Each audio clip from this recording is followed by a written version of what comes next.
సయ్యద్ రఫీ గారు good morning అండి. ఏంటి మరి మన పాదయాత్ర వెంకటేశ్వర రెడ్డి గారు చాలా ఫ్రస్ట్రేషన్లో ఉన్నారు. మామూలుగా చాలా కూల్గా మాట్లాడతారు ఆయన. సో చాలా ఫ్రస్ట్రేషన్లో మాట్లాడుతున్నారు. అసలు ఏమి ఇయ్యలేదు, ఏమి చేయలేదు, అసలు అసలు గందరగోళం అయిపోయింది అనేసి చాలా ఆవేదనతో ఆయన మాట్లాడుతున్నారు. ఏమంటారు? నమస్కారం రాజు గారు, మీకు అలా ప్యానల్ సార్. మిత్రులకి అలాగే ప్రైమ్ లైన్ వీక్షకులందరికీ కూడా శుభోదయం. నిన్న సాయంత్రం నుండి వైఎస్ఆర్సీపీ నాయకులందరికీ బీపీ పెరిగిపోయింది సార్.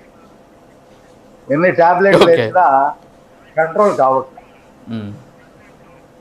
జగన్మోహన్ రెడ్డికి అయితే ముందు రోజే బీపీ పెరిగిపోయింది. ఆయన ఎలాగ ప్యాలెస్కి వెళ్ళి ముందు రోజే వెళ్ళిపోయాడు ఆయన. ఇక్కడ ఉండి ఇక ప్రధానమంత్రి రావడం, ఈ వైభవం అంతా టీవీల నిండా ఏ టీవీ పెట్టినా అదే చూపించాలి. ఒక సాక్షి తప్పితే సాక్షి మాత్రమే చూపించరు. ఇక ఏది పెట్టినా అదే కనిపిస్తుంది. కాబట్టి బెంగళూరు వెళ్తే కన్నడ టీవీలు చూసుకోవచ్చు. అక్కడంతా కూడా కన్నడం ఛానల్స్ వస్తూ ఉంటాయి. కొంత ఇది కూడా వస్తుంది అనుకోండి, కొన్ని కన్నడ వస్తూ ఉంటాయి కదా. కాబట్టి అంటే మోడీ కదా, వాళ్ళు కూడా చూపిస్తారు ఖచ్చితంగా, అక్కడ కూడా చూపిస్తారులేండి, అక్కడ కూడా చూపిస్తారు.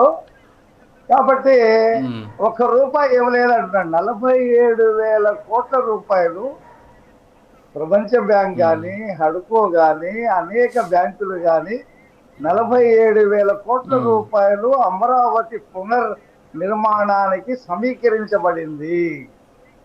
ప్రపంచ బ్యాంకు 4,300 కోట్ల రూపాయలు ఆంధ్రప్రదేశ్ అకౌంట్ లో వేసేసింది. టెండర్లన్నీ ఫైనలైజ్ అయిపోయాయి, పనులన్నీ జరుగుతూ ఉన్నాయి. దాదాపు 15,000 మంది పనిచేసే వాళ్ళు ల్యాండ్ అయ్యారు. ఇంకొక 15 రోజుల్లో ఇంకో 15,000 మంది, 30,000 మంది కార్మికులు అక్కడ పని చేయబోతా ఉన్నారు. గతంలో కూడా 30,000 మంది పనిచేశారు. ఇప్పుడు అంతకంటే ఎక్కువ మంది పని చేస్తా ఉన్నారు. 28 కల్లా అమరావతి ఫస్ట్ ఫేజ్ అయిపోతుంది. అదేంటంటే అసెంబ్లీ, శాసన మండలి బిల్డింగు, హైకోర్టు, సచివాలయం, అలాగే జడ్జీల క్వార్టర్స్, ఐఏఎస్ ఆఫీసర్లు, ఐపీఎస్ ఆఫీసర్ల quarters, group D staff quarters, group C staff quarters, ఇవన్నీ కూడా ఫస్ట్ ఫేజ్ అయిపోతాయి. ఇక ఆ తర్వాత ప్రైవేట్ కంపెనీలు, పబ్లిక్ సెక్టర్స్ ఇవన్నీ కూడా ల్యాండ్ అవుతావు. 47 కేంద్ర ప్రభుత్వ సంస్థలు అక్కడ ల్యాండ్ ఎక్విజేషన్ చేశాయి, క్లియరెన్స్ ఇచ్చాం. అందులో example reserve bank, post office head quarters, ఇలాంటి దేశంలో ఉన్నటువంటి కేంద్ర ప్రభుత్వ సంస్థలన్నీ హైదరాబాద్ లో ఏవైతే ఉన్నాయో అవన్నీ అమరావతిలో వస్తాయి. ఇక వీళ్ళకి మరి సెకండ్ ఫేజ్ ల్యాండ్ పోలింగ్ అంతా కూడా మీరు ఏదో రియల్ ఎస్టేట్ చేయడానికి అని చెప్పేసి మరి పాదయాత్ర వెంకటేశ్వర రెడ్డి గారు వైసీపీ ఒక ఆలోచన కంపెనీలు అంటున్నారు. అదేం దాని మీద ప్రభుత్వం ఏమి గెజిట్ చేయలా.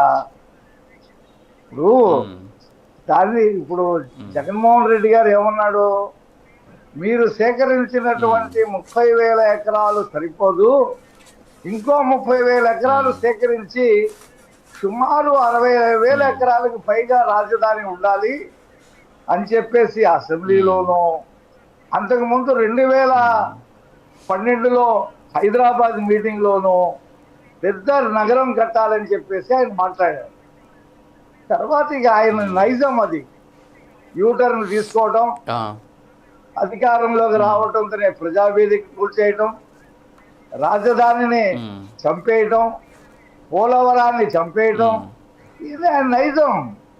ఆయన గురించి మాట్లాడే వాళ్ళకి మినిమం కామన్ సెన్స్ లేదు.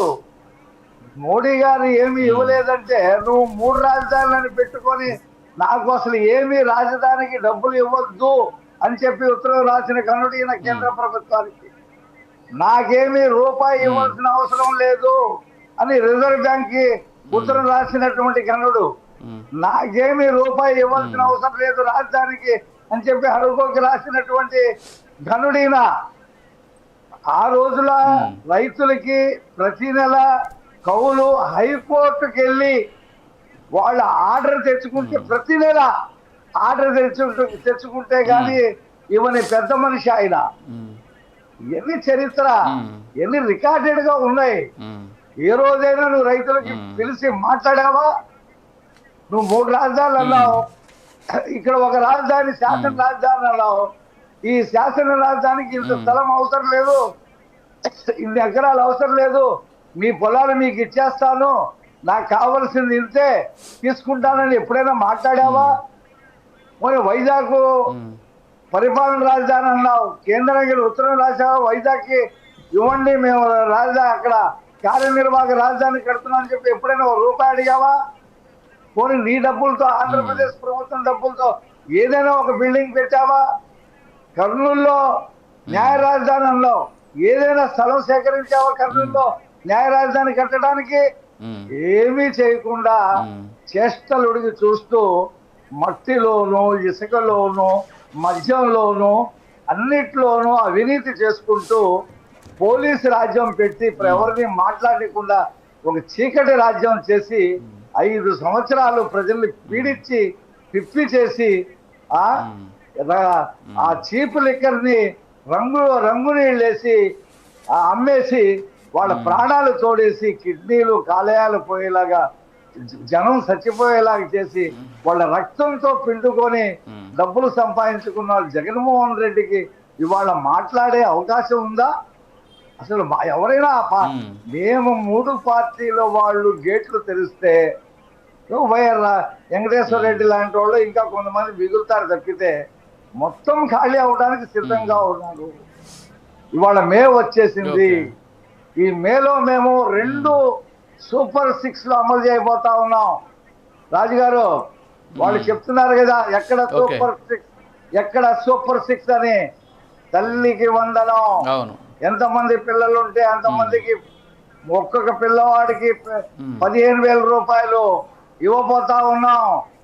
అలాగే అన్నదాత సుఖీభావ కింద రైతులకి డబ్బులు ఇవ్వబోతా ఉన్నాం. రోజులు గడుస్తున్న కొద్దీ పోలవరం అక్కడ నిర్మాణం పూర్తయిపోతా ఉంది. రాష్ట్రంలో రోడ్లన్నీ వేసేసాం, ఇంకా కొత్త రోడ్లు వేయడానికి ప్రతిపాదన చేస్తున్నాం.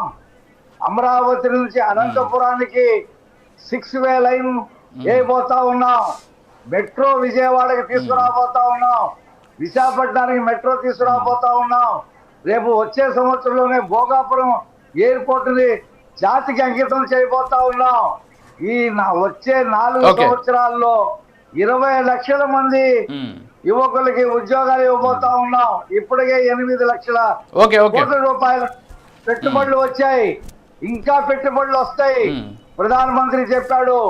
చంద్రబాబు గారు ఆయనకున్నటువంటి విజన్ నాకు తెలుసు. నేను గుజరాత్ ముఖ్యమంత్రిగా ఉండి అధికారులను పంపించి ఆయన ఎలా చేస్తున్నాడు హైదరాబాద్ లో స్టడీ చేయండి అని చెప్పి ఆయన అనుసరించినటువంటి వ్యక్తిని నేను అలా అవన్నీ నేను మాట్లాడారు. ఒక్కసారి ఓకే రఫీ గారు వస్తాను, మీ దగ్గరకు వస్తాను, నేను మళ్ళీ వస్తాను అని చెప్పి తప్పకుండా ఒకసారి వస్తాను మీ దగ్గరకు వస్తాను. కొట్టే మల్లికార్జున గారు గుడ్ మార్నింగ్ అండి. ఇంతకుముందు మన పాదయాత్ర వెంకటేశ్వర రెడ్డి గారు చాలా ఆవేశంగా మాట్లాడుతూ